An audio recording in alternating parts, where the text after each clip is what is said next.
Hello everyone. So I see there's a few questions about how to use the fence scale here. I don't know what the proper name for it is. What you do is you loosen off the undercarriage and loosen off your fence because it doesn't move unless both are unlocked.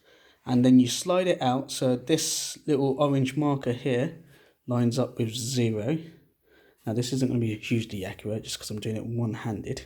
And then you lock off the lower undercarriage, which is just underneath here.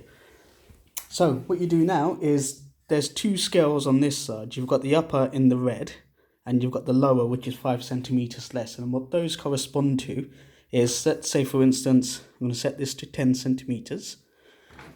That gap there with the full size fence is now 10 centimeters.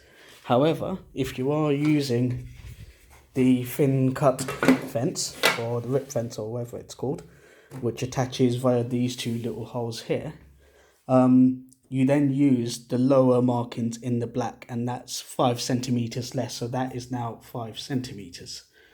If you want to use the whole thing fully extended, what you do is loosen off the fence, loosen off the undercarriage, and you extend it however far out you want. For an example, I am going to go to, say, 30. Again, quite difficult with one hand. Now we lock off the fence. I'm just going to remove this for now. And then what we do here, so let's say we've got 30 here, we want a 50 centimeter cut. We move this to 20, which is there, 20 on the red scale there.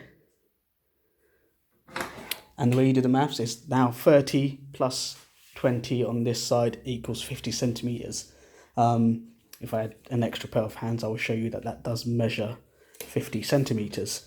And of course, you can still use the thin cut fence if it's attached to there, but you just use the black markings underneath, which is 5 centimeters less. Yeah, there we go. Hope that explains things a bit better.